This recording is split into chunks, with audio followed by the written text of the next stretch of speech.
Here we go. It's time.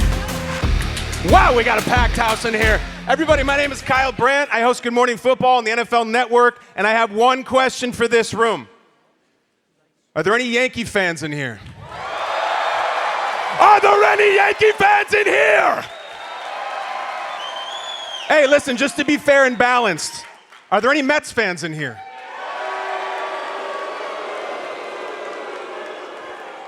Are there any Red Sox fans in here? Are there any Yankees fans in here? Let's go! Right now, my friends, Fanatics Fest 2025, let's bring out a Yankee, a New York Yankee, a Cy Young winning New York Yankee, Hall of Fame New York Yankee, a step on the mound at 6'6", 300 pounds in a big old baggy jersey and dominate your ass, New York Yankee!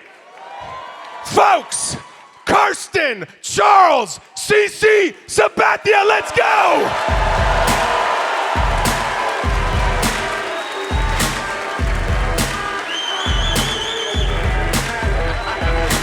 This is my man. Let's show some love for CC right here. Also joining us on stage, you see her on MLB Network. She is the host of Play Ball, the first woman to ever win a Gold Glove from her days playing pro fast-pitch softball. And I gotta tell you, in a New York tradition, she's playing hurt today, all right? She's a little bit banged up, and she's doing it anyway, like when Jeter got bloodied into the stands and finished the game. AJ Andrews, get out here, let's go. New York, show your love for AJ Andrews. I'm just so excited to be here that I use my voice too much, but I'm ready. It's Fanatics Fest. I'm here with CC, and I'm here with the Yankees and some of the best, so I'm excited to be here today. What's up, Fanatics? We got a great group of guys for you here today. Some of the guys that I went through a fire with, and I'll gladly do it again. So I'm excited to bring these guys out. Heck yeah, we do. CC being one of them. But when you talk about the New York Yankees, you're talking, let me do it again. When you're talking about the New York Yankees, you're talking about tradition, you're talking about excellence, and you're talking about 27 world championships. Oh yeah, we gotta do that, 27. And that's what we're talking today, the experience, be it as a player or a fan of the New York Yankees that can only be felt right here in New York. Let's go. Now, I'm going to be honest. I was going to have some of the bleacher creatures come out here and announce these guys coming out, but I don't think they couldn't get through security, so me and AJ going to do it ourselves. Well, first up, as we continue on with these amazing Yankees, I have two words for you. The captain. Two more for you. 5 rings. Give it up for Hall of Famer, Yankee legend, Derek Jeter.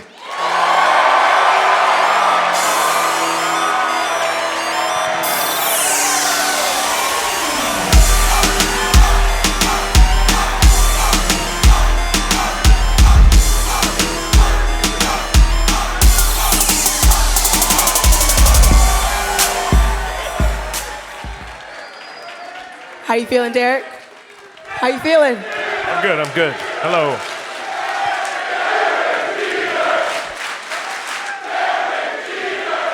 Hello. I was gonna come give a speech, but they told me to wait. Because we have more for you. So next, one of the most talented players to ever walk on a field, a 3-time MVP. He hit 696 home runs and had over 3,000 hits. In the 2009 postseason, he was the man hitting 365 with 6 home runs. Now, he's going to be a part owner in the Minnesota Timberwolves. Give it up for, you already know, A-Rod, Alex Rodriguez.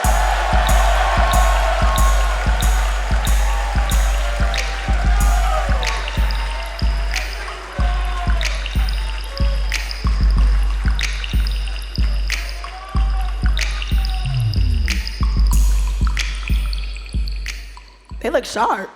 All right, next, core 4 for life. He's one of the great Yankee catchers, winning 4 World Series over 17 years. Show some love for my brother, Jorge Posada.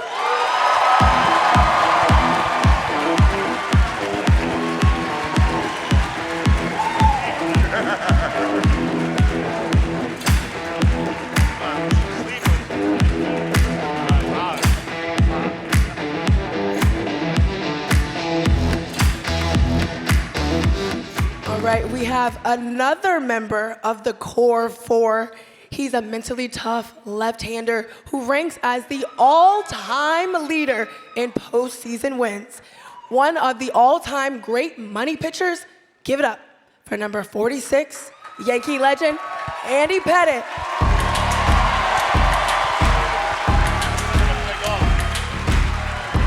Tea time in 2 hours. My hair looks great. What time is tea time?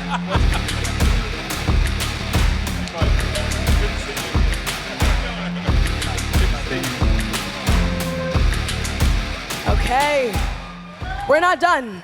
We are not even done. All right, you have these 5 legends up here, but we're going for the 6th man because this next guy may be known for his courtside seats at MSG. But don't doubt for a second, he isn't ride or die in the boogie down. The man behind the classics like X, She's Gotta Have It, Do the Right Thing for New York City's own, Mr. Spike Lee.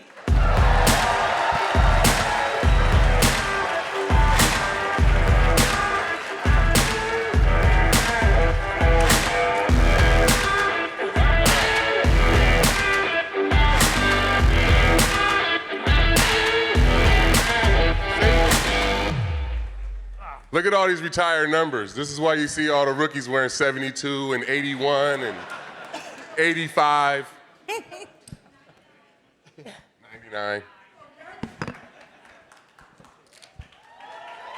Now give it up one more time. Yankee legends. And Spike Lee, the other legend. So I'll start this off. I want to start off by asking Jeet and Jorge, what does it mean to play for one team your whole career, and that being the Yankees? I'm starting this?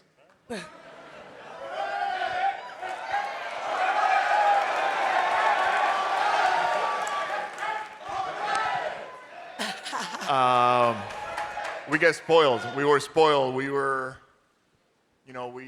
I saw in 95 how tough it is to win.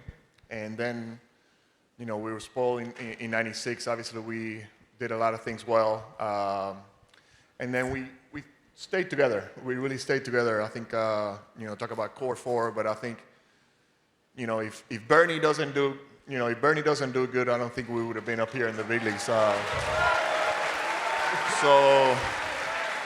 the reason why I just gotta give a lot of props to Bernie because, he really opened the door for all of us. Yeah, I tell you, you talk about us as players staying with one team, but it works both ways. You need an organization that wants you to stick around for that many years too. So it really goes to Mr. Steinbrenner. I mean, he was all about winning, and if you won, he gave you a chance to stay. So as much as it felt great for us, we wouldn't have had that chance without him. When you talk about Steinbrenner, he is a larger-than-life figure in the Yankees universe, and the public has seen him portrayed in the press, on Seinfeld. Can you all talk about the man that you knew? Derek, I'll start with you. Okay, let me see how I can put this. Mr. Steinbrenner is an old football guy, okay? So, he was an Ohio State guy, I was Michigan, we used to battle all the time. And the thing with being a football guy is you play 16 games a year. Baseball, you play 30 games in spring training and 162 during the regular season. That's before it counts. Then you play 30 in the postseason. And he had just bear with me, he had a tough time realizing that over a course of 200 games, you actually may lose one. Really, and in that sense, we had the same mindset. Every single time you take the field, you have a chance to win a game. Now, I understood, obviously, you couldn't win every single one of them. But he preached accountability, responsibility, and he expected you to win every day. We'd play the Mets or the Rays in spring training. He'd send over all 5 starters because you had to beat them. So he set the tone from the top down.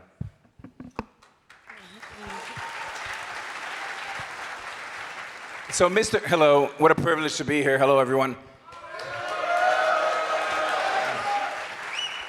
So to me, I'm so thankful for the boss because in 2004, he made my dream come true to come back to the city I was born in. And really my professional career, it was a privilege of my life to wear the pinstripes and to play along these guys. I mean, if you look around this room, this guy over here, number 46, the greatest big game pitcher I've ever been around.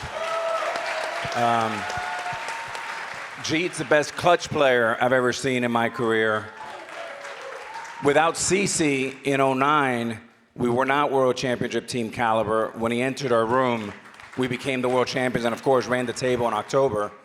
And one of the great generals of our game, a savant when it comes to leading a staff. So, and of course, you got Spike, the fan of the decade or the century.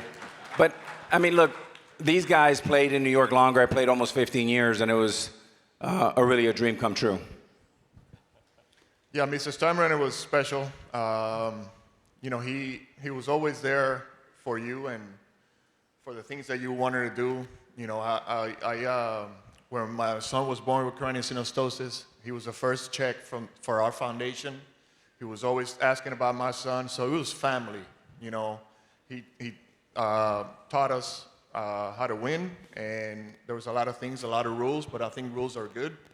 And, you know, he was, you know, for me, he was the best. It really helped us become the men that we are now.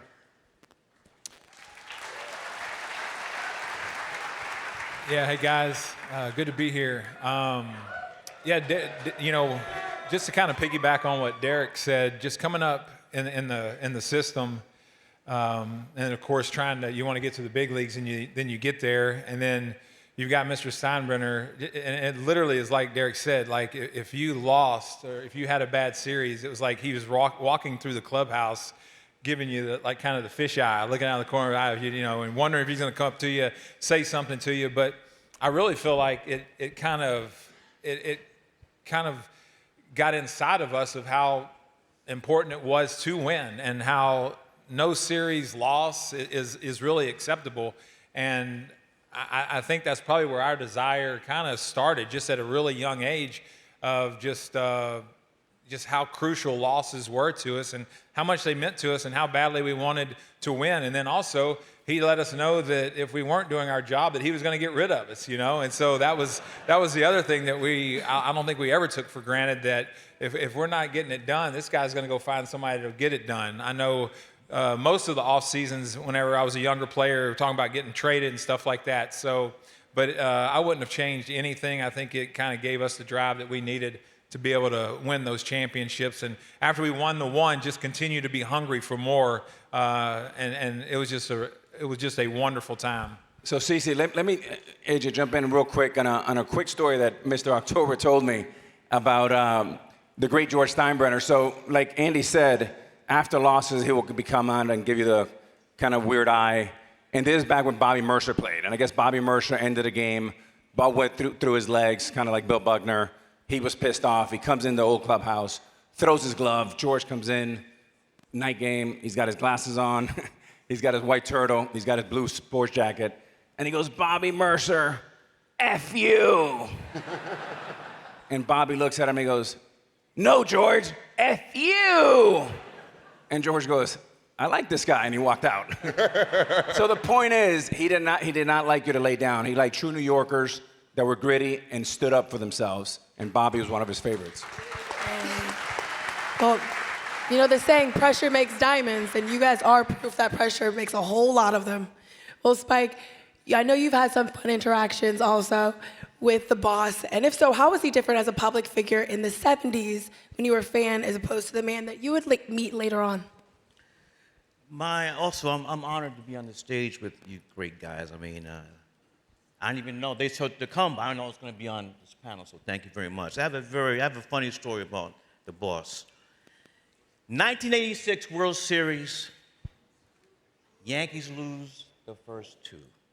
And I had just bought a dope starter jacket, black, because it's fall. Starter jacket, black, with the Yankees in script, red. So I called up New Era and said, I need a red Yankee hat. I know this Red Sox, later, they didn't make the World Series, anyway. So New Era says, Spike, by law, we cannot make a hat, change the color of a hat that's not on the field. 3-4 times, they finally said, you have to call Mr. Steinbrenner. So I called Mr. Steinbrenner. He said, Spike, I'll call New Era, you can have a red hat. That, I wish had a, before that, you cannot, whatever they wore on the field, that, I should be a billionaire now. Every team has 20 million colors. But that was the first hat that was ever made that was not worn in the field, and we won the World Series too. My man with the red hat, stand up right there. You. Red hat. Stand up. Stand up. All right now. True story. Bye. Hey, so that's why I look so fitted now with my red Yankee hat. Thank you. All right, I got a weird and question. hold on, and he ain't struggling financially either. He definitely. That is true. All right, I got a weird question because it doesn't have to be about the World Series that you actually won. Let's go around. What World Series stands out to you the most? You go, G, first. All right, I see. So how many people in here have kids? I'm not asking you to name the child, but do all of you have a favorite child? Raise your hand.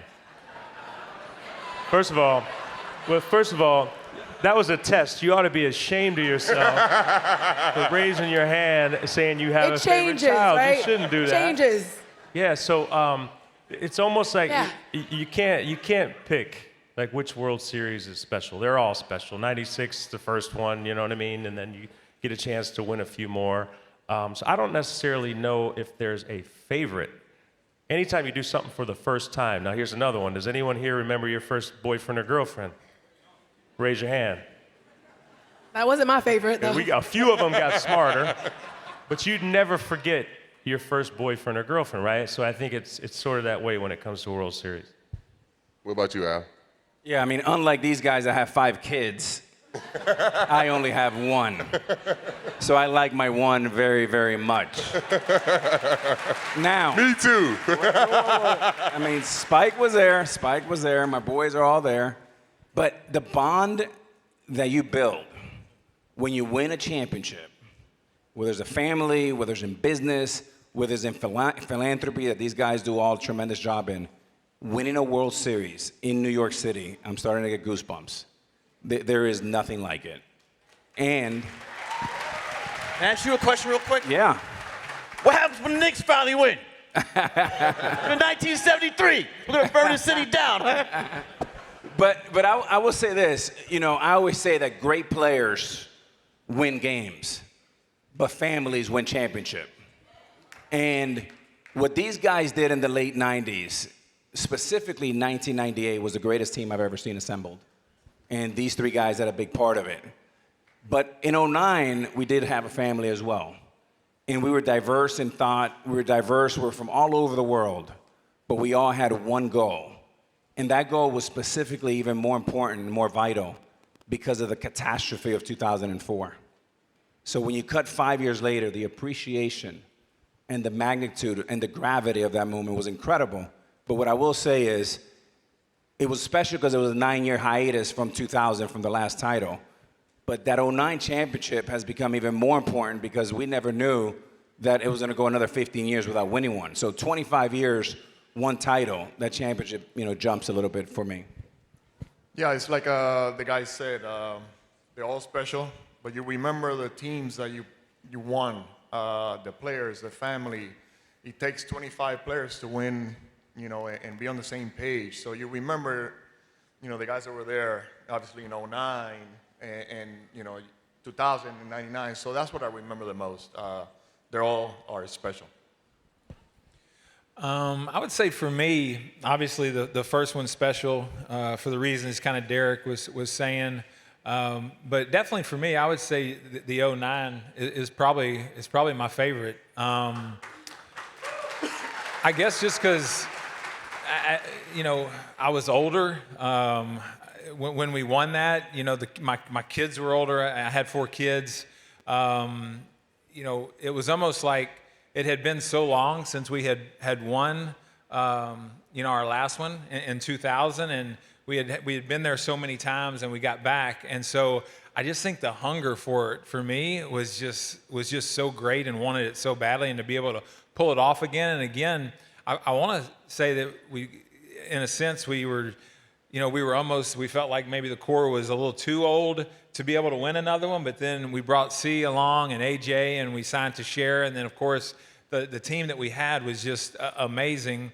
And so for me, I would say that one was extremely, extremely, special for me. I think maybe just the time and place that I was in my life just kind of felt like it was, man, this is a cherry on top of the cake right here to be able to pull off another one that late. And for me, like having a chance to join you guys in 09 was, and to see like the hunger you guys still wanted to win. You know what I mean? Like it was surreal to walk into that clubhouse and see Andy and Mo still running sprints or still running, poles, and the way you guys worked. It was as soon as I walked in there, I was like, oh yeah, this is the team we're gonna win the World Series in 09. It was great. But Spike, what about you? What are some of your favorite moments from the World Series as a fan? Full confession, I grew up a Mets fan. We all make mistakes. Hey, we you all want me to make lie? mistakes. You get smarter as you get older, Right, though, right. right? We That's all what make, happens. we all make Let me mistakes. tell a story. You gotta grow. The Amazing Mets, 1969. 69. Back then, the World Series played during the day. The Mets lost first 2 games in Baltimore. Games 3, 4, and 5 were in Shea Stadium. My mother said, you're not missing school. My father said, he is missing school. He's going to the World Series. So in 69, I was one of the 1,000 kids that ran on the field. We beat first-year division of baseball. We beat the Atlanta Braves. Shout out, Hammered Hank Aaron. Since the Clinish. And then World Series. Davey Johnson flied out to Cleon Jones in left field, and we tore that field up.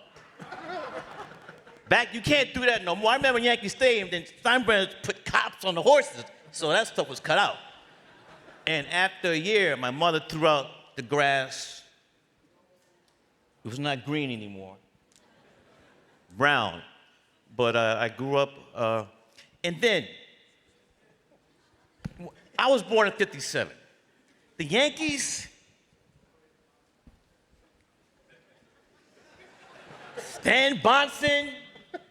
Dig yourself out of this hole, Spike. Dig yourself out, baby. that Met story went on way too long. Better have a hot finish. At first, I lived in Brooklyn, so it's easy to go to Shea Stadium and go to the Bronx. But this man right here has a lot to do with my conversion. All right, let's make some news right now. When we all played for the Yankees, we couldn't wear beards. We couldn't have beards. Now you can be a Yankee and have a beard. Would you guys rock beards right now? Wow. This is actually a really good I'm gonna look. start with Andy. Andy, you start that. Because you wore a beard, by the way, on the days that you pitched. I did, yeah. So I really didn't have a problem with it. I just, I would usually shave right after I pitched, and then I would hope we didn't have a rain out or an off day, because if I had to get an extra day, it was bad, right? Like Joe Torre's like, hey, put $100 in my locker. You didn't shave, But I hated shaving. I did not like shaving, and I didn't want to be clean shaved going out there and taking the mound. I don't know. I don't know if that's weird or not, but I thought I would look like a wimp out there on the mound, you know? So I would try to get a little facial hair going. So I understand the tradition behind it and stuff like that. But I didn't have a problem with it. You know, I was good with that. And then I also just started hearing that we were losing maybe some players that weren't coming, free agents that wanted, you know, that we were trying to sign and stuff like that. And we're having an issue coming over. So I think when you start, you know, looking at it in that sense, I was like, man, I mean, let it go. That was my thought on it. I don't know what I would have done. If I would have gotten a couple hits, I'm not shaving. Adding superstitions. I got a little superstitious. You'll see, you know, sometimes me wearing a little bit of facial hair, but I just thought about Mr. Steinbrenner, his rules again, and I just didn't want to disappoint him. Jorge, speaking of rules, you taught me a great trick. Now, Jorge was like my favorite player of all time was Keith Hernandez. And one of the things I loved about Keith is he didn't use batting gloves.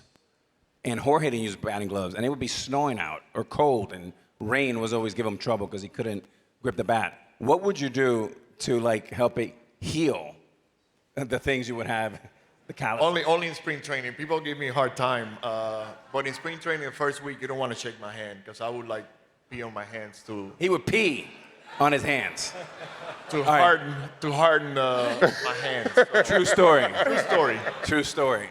A lot of things happen in the clubhouse that you don't want to know about. Yeah. That's one of them. Yeah. So, Cece, to answer that question about a beard, I played in New York for almost 15 years. Now, unlike these guys, I got myself in a lot of trouble. Self-inflicted trouble. I was a knucklehead. These guys would just roll their eyes. But one thing I did not get in trouble for, or would ever get in trouble for, is a damn beard. Because I can't grow one. There it is. We're going to see who connects first. Yeah, look. I don't think it's really about, it's very, very true. My wife told me if you can't have a bald head and no hair on your face.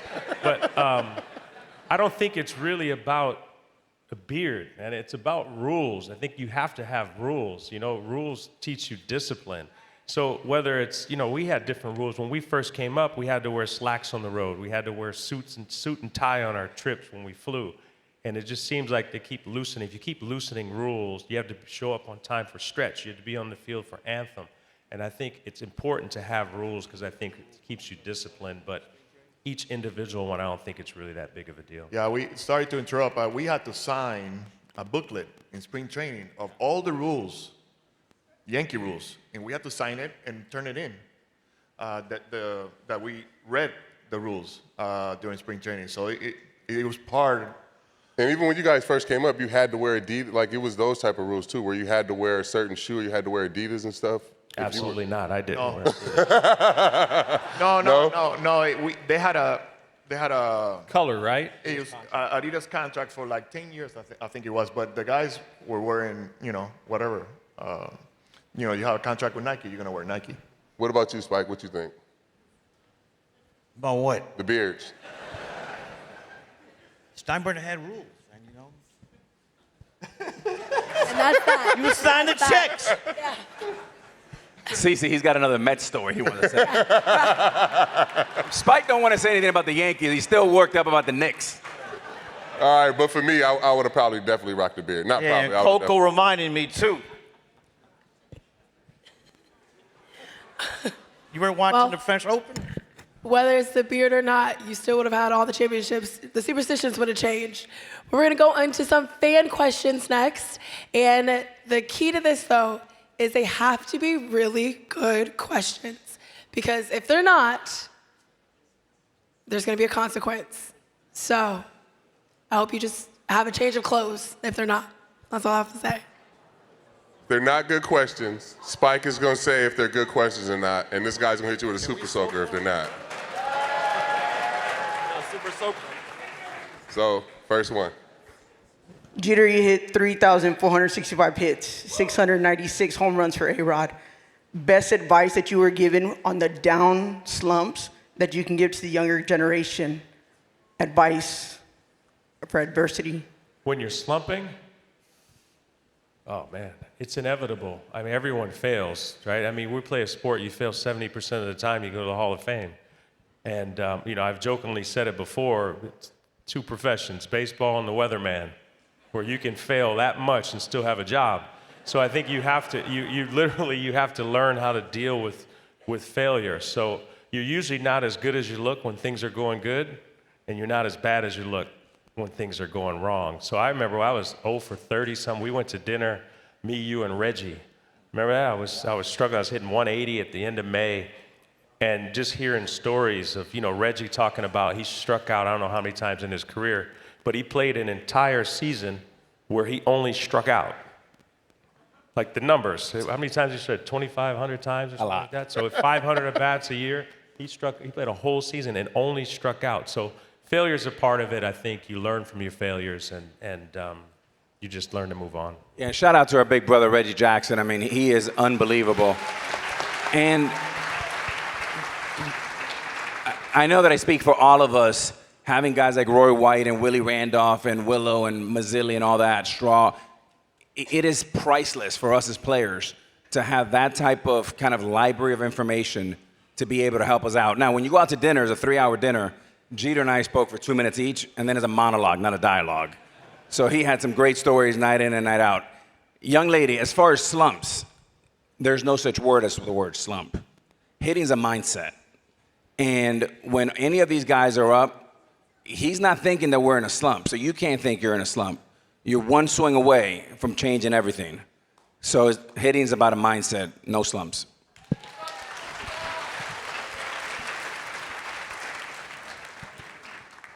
Yo, what up, everybody? What's up? Core 4, Spike, CC, A-Rod. This is a question for Jeter. What was your favorite Jordan cleat to wear? Most comfortable, comfortability-wise? Comfort-wise? Yes. Ooh, comfort-wise, it was the last one. I broke my ankle twice, so I had to go get fitted for it. So felt like I was running on pillows my last year. Yeah. Favorite one is the first one. I mean, look, I think everyone up here is a fan of Michael and what he's able to do on the court, off the court. When he asked me to be part of Brand Jordan, I mean, I was the first baseball athlete, one of the first athletes in general. So actually getting your own shoe, Jordan shoe, I think it was back in 99, 2000 maybe?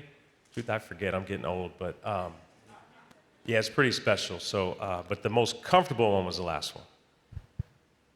What was the model of it? Because I seen you wear 14s and 11s. No? Remember? Yeah, Was that a good question, Hit Spike? him, Soko. Spike? You gotta wait Spike? everybody, right? Is that a good question, Spike? He's wearing 2 hats. That should be enough.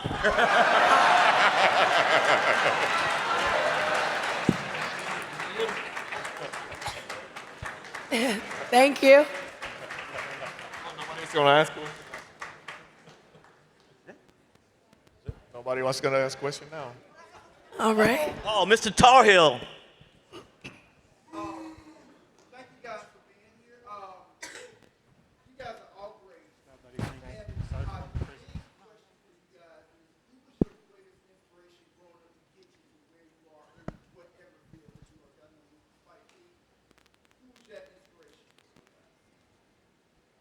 I think my inspiration was Andrew Jones. I saw Andrew Jones playing in the World Series at 18 in 1996, and I sat on the couch with my grandma. I told her I was going to be a big leaguer, a teenage big leaguer, and it kind of inspired me and set me on my path. So I always, point to Andrew Jones as the guy that I saw on TV and was like, I want to be that. So I was part of that, see, because Andrew hit a home run off of me. So Yeah, I didn't want to like, mention that. Well, thank you guys so much for being here.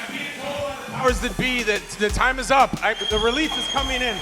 Andy, Thank you so Thank much, you. guys. Thank you. Thank I'm you all sorry for I got to being do it, but here. give it up for the Yankees and Spike Lee.